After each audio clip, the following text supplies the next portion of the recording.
African drums are talking.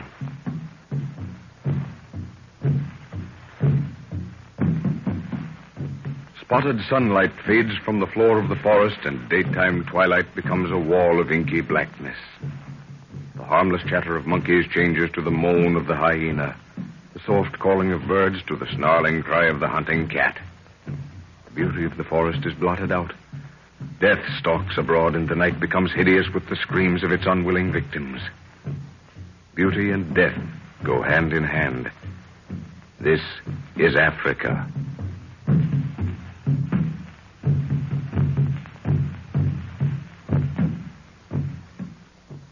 In the village of the Leopard Men, Ifabe, the mysterious native girl who has just broken the charm of death cast on Jack by Melini, the witch doctor, hands the professor a beautiful golden goblet with strange carvings on it. Professor Edwards identifies the cup as a very old Egyptian work with Roman lettering and of great value. The girl promises to tell him where there are many more, but first the party must rest for a while, as the place is many days' march from the village. We find the professor and Jack just awakening after a full 12 hours' sleep. Hello, Jack. You up and about already? What time is it? 4 o'clock, sir. Is it? By George. Well, I slipped the clock around. Soon be sunset. By the way, how do you feel now? Oh, fine. I've been waiting for the last 15 minutes to ask you what happened. Last thing I remember was Fabe telling me to sleep. I guess I did. Yes, you did. Soundly. She saved your life, my boy. Fabe? Oh, hello, Nguru. That smells good. Banana cakes, eh? Oh, good buona. Yes. Let me get my boots on and I'll be with you. Any water, Jack? Yes, in that wooden bowl over there. Little buona, all well one time, huh? Yes, thanks, Ngo. But I haven't the faintest idea of what happened. Witch doctor. Him make 'em devil fetish. Yes, I remember that much. The whole of my right side seemed to be paralyzed. I think I remember the pain moving into my left leg, too. Oh, hello, Lorna. Oh, Jack, it's so good to see you well again. Are you all right now, darling? No bad effects? Never felt better, dear. I'm just trying to find out what happened. Perhaps you can tell me. Don't you think we'd better forget about it, dear? The whole thing seems like a nightmare now. Let's just be thankful Ngoro brought Fabi along when he did. But how did Fabi come to... Oh, forget about it for now, Jack. We'll discuss it later. Yeah, that war's took the cobwebs out of my head. You know, there's something interesting I want to discuss with you. Oh, it's something thrilling, Jack, and matches perfectly with what Ngoro said was going to happen. You mean about the health? The buried money? Yes, but it isn't money that's buried. Here, take a look at this cup. Isn't it beautiful? Great Scott, sir. Where did you get that? Why, it's solid gold. Yeah? What do you make of the carvings? Well, it's certainly Egyptian work. But this... Latin?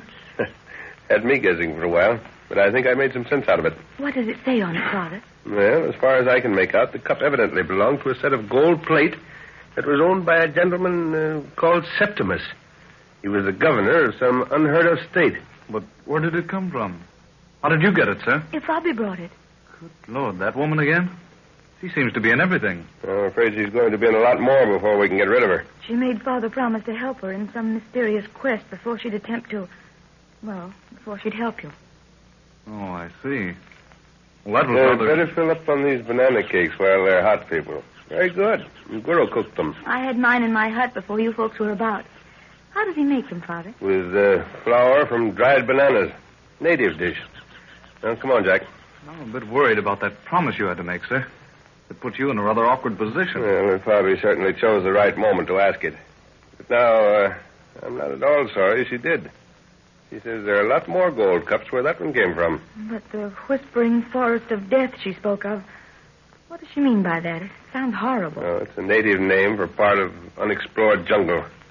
I've heard it spoken of. Fantastic tales of voices that speak from nowhere. You know, the usual native chatter. Well, what about this forest? And that's where we have to go. Oh. Any white man been in there, sir? No, not that I know of. The natives won't go near the place. But beyond what I've told you, I'm as ignorant as you are on the subject. Don't even know where it's located? Somewhere on the border. And from what Ifabi says, it's out of the jurisdiction of the white man. Ooh, I don't like the name of that forest. Hmm? Bwana, need snake woman. Tell 'em plenty, huh? Yes, Ngoro. I've never known her to be wrong. But there's one thing we must be very careful of. We must never actually trust Ifabi. Apparently, yes. But she's a combination of breeds that I'm afraid don't make for stability. There's a lot about her I don't like. Are you expecting trouble from her, sir? No, until and if we find this cache of gold. I'm positive the moment her eyes contact anything of real value, she can't help herself. It's natural. We can't blame her. It's in the blood. Bwana, moon witch, she come. Oh, here she comes now. Now, don't forget, implicit trust until... Oh, come in, Ifabi. You have rested well, white man. Yes, completely. And I'm anxious to hear more of this journey you wish us to undertake. We begin with the rising moon, for the keepers of the treasure have left their huts, and we must follow them. Oh, the young Bwana is well again. Yes.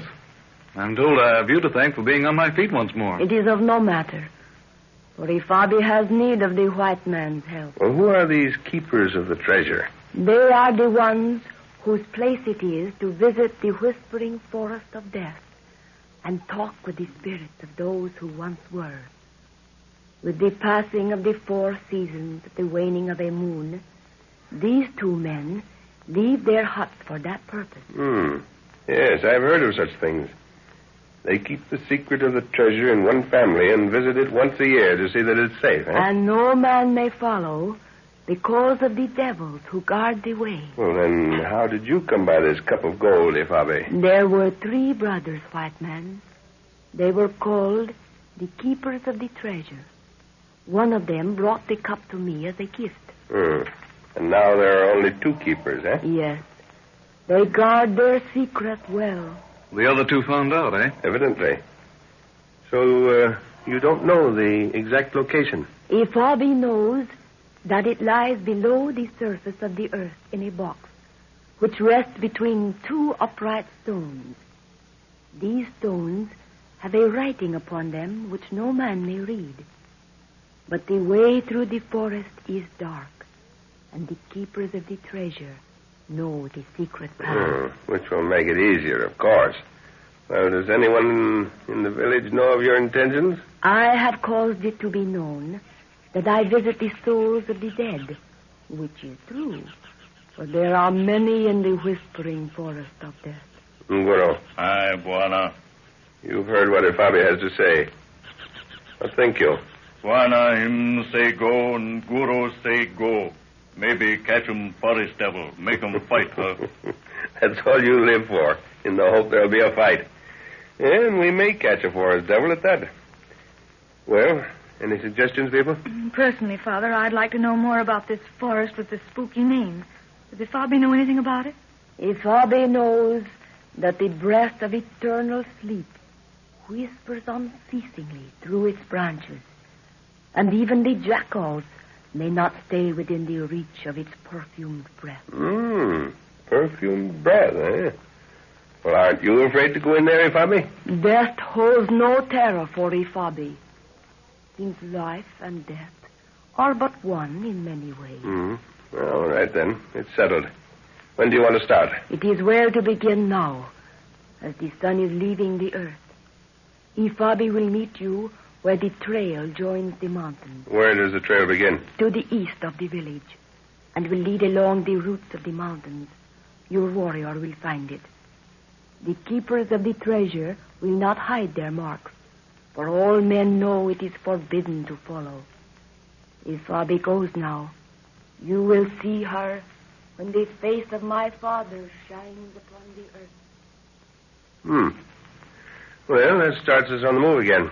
Feel up to it, Lorna? Yes, I think I'm just as anxious to get there as you are. Well, we haven't anything to pack. How about supplies, sir? Have to trust to luck and hope there's meat to be found along the road. What's that you have there, Nguro? Him plenty banana, make 'em bread, Bwana. Banana flour. Well, you people can have all the meat you want. I'll take Nguro's cake. Well, have you left anything in your hut that you might need, Lorna? I haven't anything to leave, Father, unless it was some of the dirt from the cave. Hear that leopard, sir? Yes. Sounds as if it's been wounded. Drum's talking, too. Bwana, Him which doctor go for be plenty dead. Locoli say Melini die. Melini dead? Well, let's have a look. Hey, George, yes, they're pulling down the walls of his hut. There'll be a dance of death in the village tonight. Does it say how he died, Father? No, they're merely acquainting other witch doctors of the fact. But I think I can make a good guess. Melini and Ifabi practically ran this village between them. I was wondering how they were going to split up. He evidently knew she was going after the treasure. Nice little traveling companion to look forward to, sir. Yeah, so you see what we have to look out for. Hello. Yeah, there's another message going out. The natives are gathering in the square.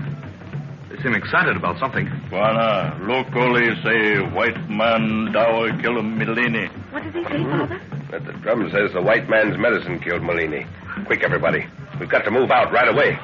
I'll bet the chief's son started that. Well, they're starting down this way, sir.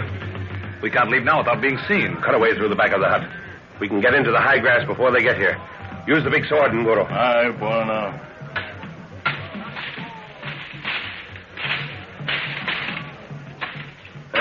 That'll do.